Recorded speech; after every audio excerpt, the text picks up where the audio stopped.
What is happening, guys? Three things, because these are going to be three videos I'm going to be talking about. My experience with the live action Resident Evil movies. What is Evil Dead planning on doing with the rest of the series? And the other one is going to be a little secret because I'm still debating whether or not there's these two things I want to kind of debate whether or not I want to pick. So that's where I'm kind of at, but we'll just talk about right now. And today is going to be the Evil Dead one, like what is Evil Dead going to be doing with the series, or just in general, or franchise, I guess that would be the better term. Now, here's the thing. This is why I say watch all three of the movies. Well, technically four in this case. Then watch all Ash vs. Evil Dead. This is for the people that have already gotten caught up. These are for all the fans.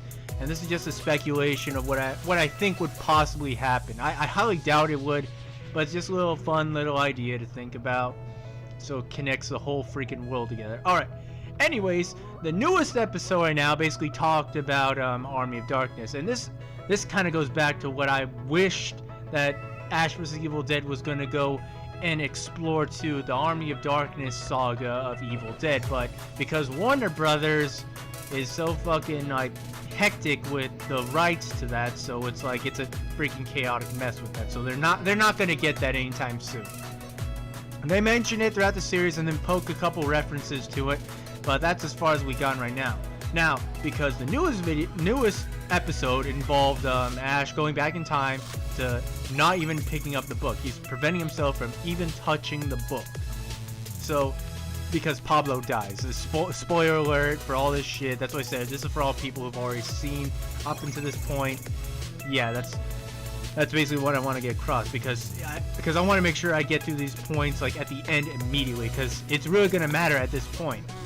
Now, from all the series, all of them to on, what the point I want to bring up specifically is the fact that since they're going back, the next episode reveals Ball is technically back. I'm not sure what the hell's going on there, but it still has not confirmed nor denied that Ash is going to be able to go and just never pick up the book again, because he wants Pablo to live.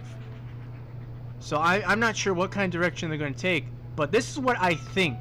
Now, if you guys remember the Evil Dead, the 2013 one, that it got a lot of good reviews, believe it or not. I heard a lot of good shit about it, but the thing is like the Evil Dead purists really don't approve of it, because it's like, dude, it doesn't have Bruce Campbell in it, I'm sorry.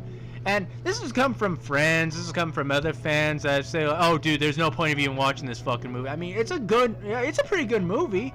It's just that, like I said, if you're a really Evil Dead purist, you're probably not going to enjoy it just for the sole fact that Bruce Campbell isn't in it. Now, he makes a cameo at the end credits, but it's like people are like, oh, well, that's all I needed to see. That's all. But here's the thing. This is a big point because of that cameo. It started rattling on some shit in my head.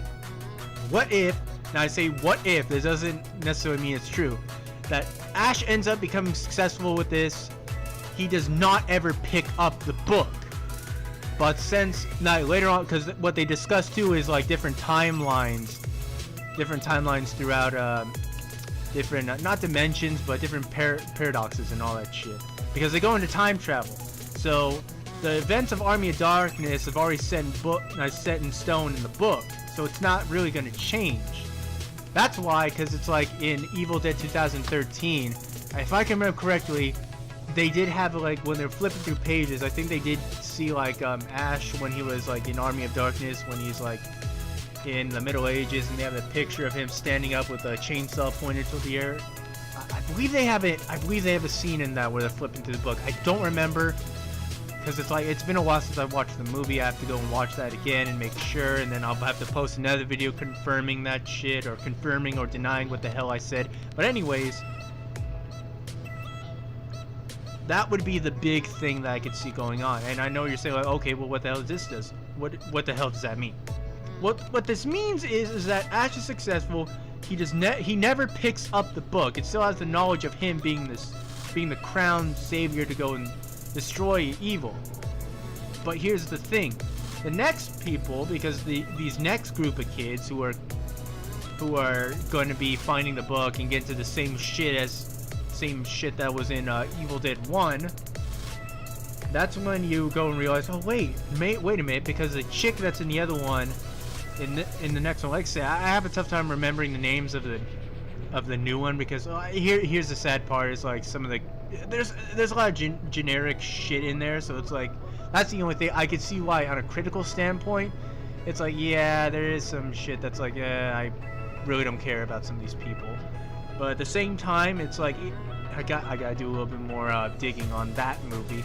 But the thing is that group of not a group of kids, and later on is like the main chick that survives in that movie ends up picking up a chainsaw and slices Deadobite in half. And this goes into another theory I found on the internet. I forgot the fuck his name was. He made this theory that like there's more people like Ash. There's more destroyers of evil.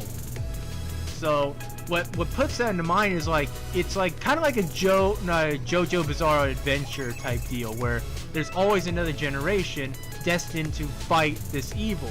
So what would be cool, because like here's the reality is like Bruce Campbell's not getting any younger. It's like he really can't be doing that kind of shit forever.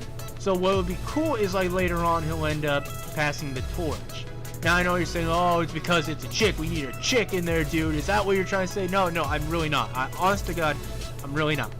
I'm just saying it would be cool later on. It doesn't have to be a chick, honestly. Later on, the next movies can dive into the next one's going to be who's going to be the destroyer of evil, and then the next one, and the next one. It's like a freaking lineage that goes down. And I know you're saying, well, wait, wouldn't it make sense if they're more related? Well, maybe it could be maybe it can, because for that movie, the 2013 Evil Dead movie, there's no confirmation of whose parents are who, or who are these kids' parents or whatever, or what the hell is going on with their family life. There's not that much. I mean, there's scenes in there that explain that there's a brother and sister in there, but there's nothing that says who their parents are, what their lineage is. And what's cool about that is that you can utilize it. You can make this into a whole coherent story and just blend it all in. And what's cool is that you also get to have another generation. And then what's also cool too is that eventually you might end up bringing back Bruce Campbell again in this whole different, even more different world. It's a little cool thing to think about, but it's like the reality is I know it's never gonna happen, because this honestly, I feel like they're gonna go through for another season. I'm not that sure if this is the last episode. It really feels like it, because you can't go any farther than Ash trying to stop himself from stopping his younger self from reading the book. The only way you can go even farther than that is again to the Middle Ages, but again the rights and all that shit is not going to work out. So that's the only crappy thing. This would be even better if they can wing in Army of Darkness in there, the elements in there, and put them back in the Middle Ages. But since they're going back in time, they're utilizing time travel, so we know that's like, okay, so this is still a thing in this universe. All right, so we could do that if we ever get the rights to it. So they might be holding that there, saying, hey, don't worry, maybe we'll figure this out. But as far as I know, it's not gonna happen. But that's why I said the whole thing would be cool if they utilize it into that one. But like I said, it would be cool, but at the same time, I kind of know it would distance a lot of fans, because it's like, okay, dude, you gotta have Bruce Campbell in there. It's not Evil Dead without him. He made Evil Dead, and that is 100% true.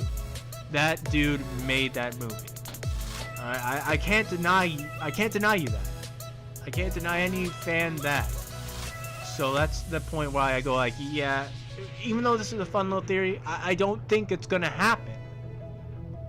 But I want to hear what you guys think. What do you think the direction would be after this season? Or if you guys just thinking, oh, dude, it's just gonna be another season. They're gonna have a season 3 and all that shit. I'll have to actually look up to just to make sure if they're green lighted for another season. I'm not 100% sure, because like I remember from watching the first season, I was like, okay, I know they're green lighted for a second one, but I'm not sure about this one. But anyways, it's a fun little thing to think about. I highly doubt it's gonna happen, but yeah, it's just something to keep in mind. And what would cool it was what's cool is you can make that Evil Dead 2013 actually coherent with that one, and make that Bruce Campbell cameo a little bit, make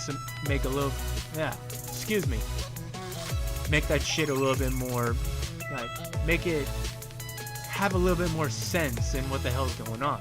But like I said, it would be a weird thing to go and do. I highly doubt they would do it, but thanks for listening, and like I said, if you guys got your own ideas what the hell would be cool to implement there, just put in the comments or whatever. But other than that, I'm going to be talking about the Resident Evil movies, my thoughts and feelings on them, specifically the real life ones, the real live action ones, and then the next one's going to be a mystery. Alright guys, later.